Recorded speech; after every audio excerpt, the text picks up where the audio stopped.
How much money do you have? 1 lakh? 1 crore? Oh, fellow. Give me some interesting figure, my friend. If you have $830 crore, you can play with a nation. Interested? Not rupees. 830 crore US dollars. I have an interesting story for you. It's not about someone else, it's about you and me. The story was happening around us.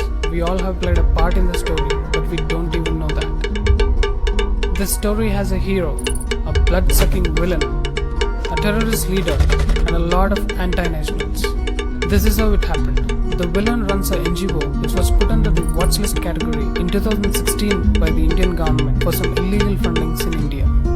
This NGO was providing free legal aid for Rohingya Muslims in India. We all know how much money goes into fighting court cases. Then how come our NGO helping lakhs of illegal migrants free of cost? There must be some vested interest, right? This NGO also converts poor and innocent Hindus into Christianity. In fact, 90% of the conversions happening in India is somewhere linked to this NGO. The same NGO also filed a complaint against the Rafale deal, which we all know was a bogus case, and on 14 December 2018, Supreme Court of India gave the judgment that all the allegations were baseless. After that, the gentleman Rahul Gandhi had to apologize for his fake allegations. This NGO is getting busted every single day and falling under the watch list category or prayer permission category. This made the villain furious and he wanted to take a revenge from the hero. He started doing his dirty works. On 5th August 2019, the Indian government rendered Article 370 ineffective, which took that special status from Jammu and Kashmir and made it equal to other states. This created restlessness in the country where the terrorists feel safe. Yes, I'm talking about Pakistan. On 22nd September 2019, Howdy Modi event took place in Houston, USA. The hero stepped on the mega stage and the stadium was filled with 50,000 people cheering on top of their voices, erupted with joy. The hero whom we all elected as the Honorable Prime Minister of our country, Shri Narendra Bhai Modi. The very next day on 23rd September 2019, the villain met Pakistan's Prime Minister Imran Khan in New York. This villain is no other than George Soros, who runs an NGO by the name Open Society Foundations. He is a billionaire with a net worth of 830 crore US dollars, which is more than 1/4 of Pakistan's GDP. Then both of them discussed about the Kashmir issue. Here we all have understood that all these anti-national forces are coming together because they know that India can become a superpower if it solves its internal issues. And Kashmir was a big issue for India. People like Soros doesn't want India to succeed, doesn't want India to become a superpower. Pakistan knows that the country is good for nothing. They just want to pull India down. On 27th September 2019, our Honorable Prime Minister Narendra Modi ji addressed the 74th Annual UN General Assembly session held in New York.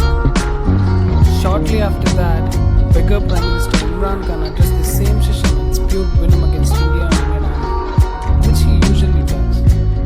Modi ji took a note of it, came back to India, and after a month of planning, on 31st October, the government gave a befitting reply by declaring Jammu and Kashmir and Ladakh as 2 union territories.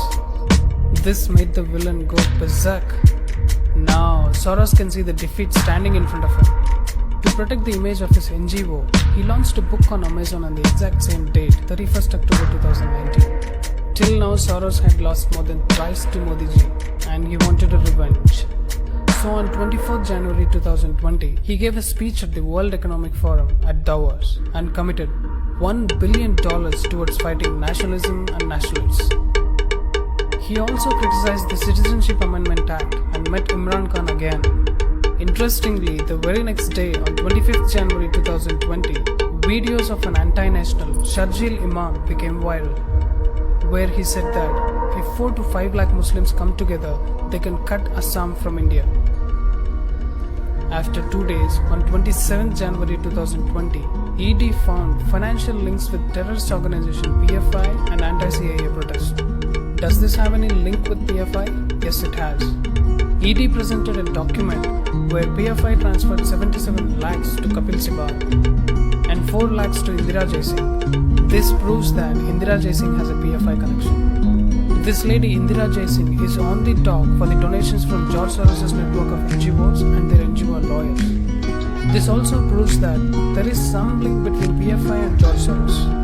And even he is responsible for brutal killings of Hindus in Delhi riots. Now, Kapil Sibal, who received 77 lakhs, was the lawyer for Teesta Talwar. Even Indira Jaising came to rescue her in this case, which can be seen in this article.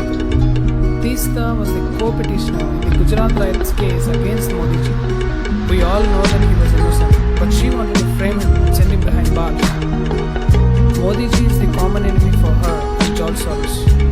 Interestingly, the organization that Teesta Talwar led in 2002, even Jawad Akhtar was also part of it. That is the reason why you all have seen his dumb son in the anti-CAA protest. This photo can explain you everything.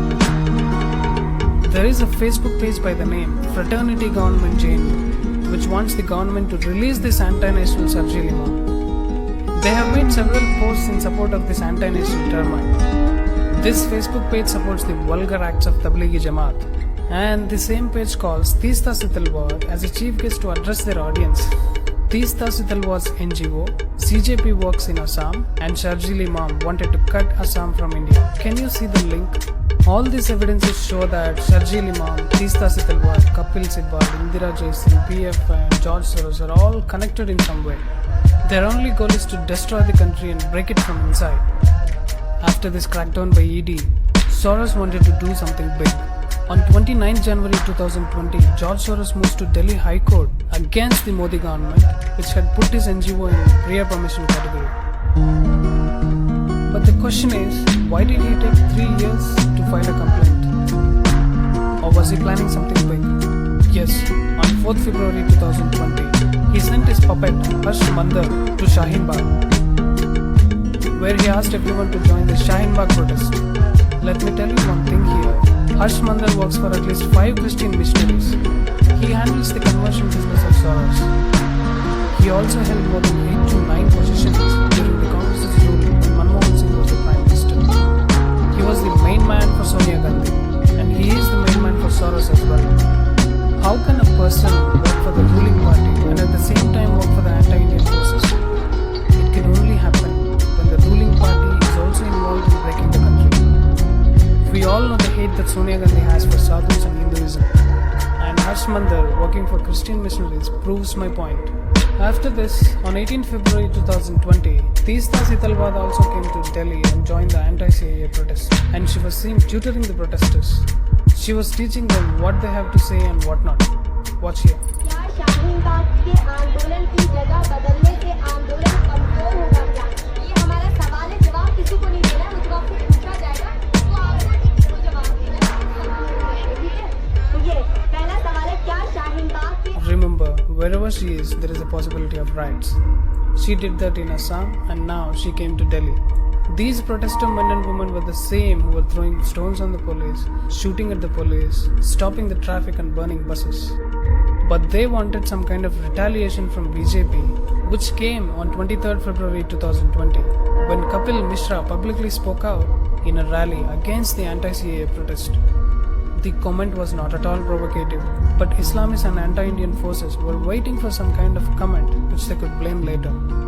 They wanted to disrupt the Trump visit, which was on the very next day on 24th February 2020. Aam Aadmi Party's Tahir Hussain was involved in this anti-CAA riots. It was a pre-planned event, as petrol bombs, acid packets, slingshots, bricks and stones were kept strategically in his house. Even the recent updates and affairs show that it was a pre-planned event against Hindus. We have seen how many Hindus lost their lives. Finally, the villain won this time. The villain, along with anti-nationals and Begaristan, doesn't want India to progress. Even though the hero saved us many times, but villain knew that he had to win only once. But remember, this is not a movie. These events have major effects on our country and on us. The hero needs people to support him by sharing these facts to as many people as we can. All of us saw these events happening in front of our eyes, but we never connected the dots. Please share